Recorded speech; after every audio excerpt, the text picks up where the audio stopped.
جو لیٹسٹ ادب ہے وہ رسائل میں چھپتا ہے، ٹھیک ہے؟ اگر آپ رسائل پڑھ لیں، کوئی بھی آتے، ابھی تستیر آیا ہے یا وہاں سے مکالمہ کراچی سے چھپتا ہے یا اور رسالے چھپتے ہیں، تو آپ کو بہت کم ان مباحث کے حوالے سے مضامین ملیں گے، باقی دوسری ادبی تفہیم کے مضامین ہیں۔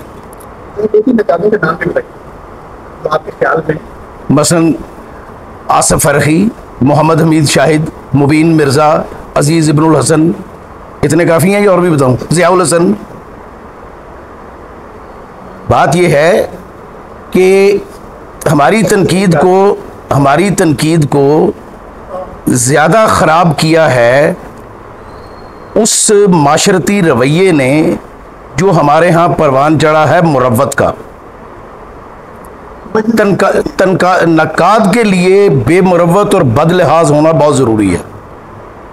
ان میں سے کوئی ہے جو آپ کا؟ ہاں، ضیاء الحسن ہے، محمد حمید شاہد ہے، جنہوں نے اپنے عہد کے بڑے لوگوں کو رد کیا ہے اپنی تنقید میں۔ اب بے مروت ہونے کا یہ مطلب نہیں ہے کہ انہیں گالیاں نکالنی چاہیے، ٹھیک ہے نا؟ آپ جب کسی کے کنسٹرکٹ کو رد کرتے ہیں تو آپ بے مروتی برت رہے ہوتے ہیں۔ یہ خرابی پیدا کی ہے ود ڈیو اپالوجی یونیورسٹیوں میں بیٹھے ہوئے اساتذہ نے۔ اور ویسے میں سچی بات میں آپ کو بتاؤں، ہاں صرف ضیاء الحسن نہیں، ابد سیال بھی ہو سکتا ہے، ٹھیک ہے، لیکن اصل بات یہ ہے، سنیے اب بات سنیے نا، مثال دے رہے ہیں تو پھر میں دونوں کی مثال دے رہا ہوں نا۔ بات یہ ہے اردو تنقید کے بڑے نام یہ کبھی یونیورسٹیوں سے نہیں آئے، آپ مجھے بتائیں۔ یہ نقاد محمد حسن عسکری، وزیر آغا، یونیورسٹیوں میں نہیں تھے۔ یونیورسٹیاں خرابی پیدا کرتی ہیں، یونیورسٹیاں خرابی پیدا کرتی ہیں، یونیورسٹیاں خرابی پیدا کرتی ہیں۔ احتشام حسین کس کالج میں تھے، کس یونیورسٹی میں تھے؟ نہیں بھائی، بات یہ ہے، نہیں بات یہ ہے کہ ہاں، اس لیے کہ وہ جنہوں نے تنقید لکھی اس کی وجہ کیا ہے؟ پروفیسر اپنے بچوں کو خاص انداز میں سوچنا سکھاتے ہیں اور تنقید اس سے پیدا ہی نہیں ہو سکتی۔ مثلا ہمارے سارے دوست بیٹھے ہیں، ان سے اختلاف کر کے کوئی آدمی اپنا تھیسس اپروو کرا سکتا ہے؟ وہ رشید امجد کی عظمت تھی اور وہ بنیادی طور پر تخلیق کار تھا، ٹھیک ہے۔ جنرل رویہ یہ ہے کہ ہمارا پروفیسر جو بیٹھا ہوا ہے، جو تھیسس کا نگران بنا ہوا ہے، وہ اپنے سارے تعصبات کو آگے شفٹ کرتا ہے۔ اچھا، اب اس بیچارے طالب علم کی مجبوری ہوتی ہے، اس نے ڈگری لینی ہے، تو یہ چیزیں ہیں جو ادب تنقید کو زیادہ خراب کر رہی ہیں۔ اچھا، جہاں تک یہ بات ہے کہ ان مباحث پر تنقید نہیں کی گئی، تو میرا خیال ہے کہ پھر میں وہی کہوں گا کہ آپ اس کو پڑھتے نہیں ہیں، ٹھیک ہے۔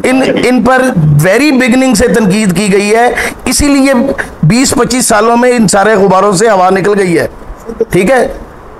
ترکیب سن تنقید سے آپ اتفاق کریں یا اختلاف کریں، وہ آج بھی عمل میں موجود ہے۔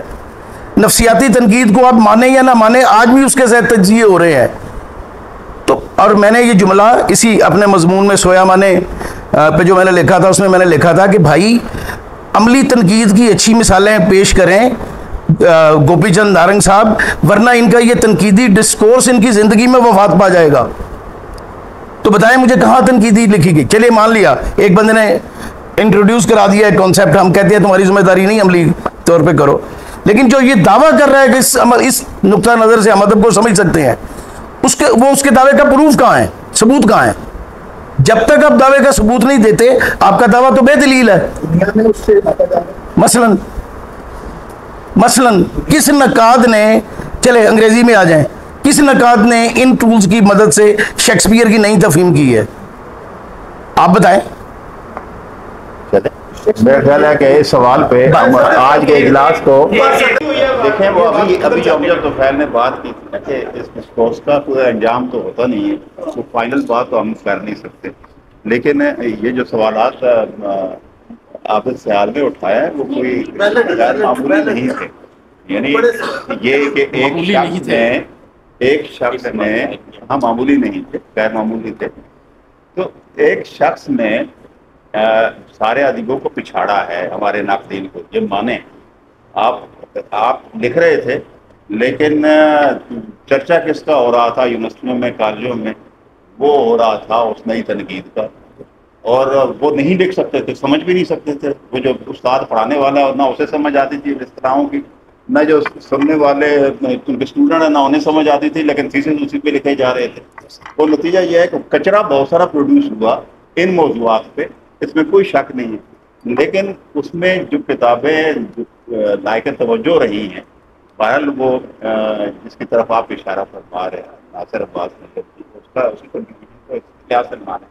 یہ الگ بات ہے کہ انہوں نے جو کل بات کی ہے، پرسوں بات کر کے انہوں نے جو کی بلیک ہول میں، وہ بڑی اہم بات ہے.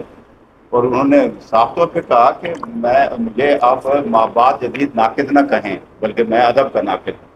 اور اس میں انہوں نے دوسری بات جو کہی ہے، میرا خیال ہے وہ ایک ایسا یعنی ہمارے لیے اچھی بات یہ ہے کہ وہ جب کہتے ہیں کہ تعین قدر جو ہے وہ میرے لیے اب اہم ہے، تو یہ تو پیراڈائم شفٹ ہے نا ایک پورا اس، تو گویا وہ آپ اس کو ری تھنک کر رہے ہیں، ری ایڈجسٹ کر رہے ہیں. تو یہ ایک اچھی خبر. ایک تو ان کی جو خدمات ہیں اس کو ماننا چاہیے، اس سے ہمارے اختلاف اپنی جگہ پہ موجود ہے، اور میں یہ سمجھتا ہوں کہ وہ اختلاف اس لحاظ سے کہ اس کا نقصان بہت ہوا ہے ہمیں، یعنی اس آنے کا اس پورے اس اتنی ہاں وہ نقصان اس لحاظ سے ہوا کہ اس سارے عرصے میں ہمارا ادب ایک طرف پڑا رہ گیا اور یہ مباحث ہوتے رہے. نتیجہ یہ ہے کہ ہم جیسی جو ہماری جو نسل ہے اس کی پراپر شناخت جو ہے وہ قائم نہیں ہو سکی. جو ادیب بہرحال ناقد کراتا ہے، جو ناقد کراتا ہے، جو ناقد کا کام ہے وہ ایک ڈسکس کرتا ہے، مکالمہ قائم کرتا ہے، وہ نہیں ہوا.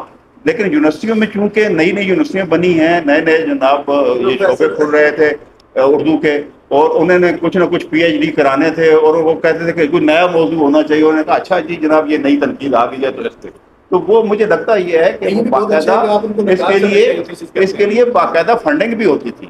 اور یہ جو یونیورسٹی گرانٹ کمیشن وغیرہ جو آپ کے ہیں جو ادارے ہیں وہ اس کے لیے باقاعدہ فنڈ، تو لہٰذا یہ مسائل تو اپنی جگہ موجود ہیں. لیکن اچھی بحث ہوئی ہے اور اس سے بہت خوبصورت باتیں ہوئی.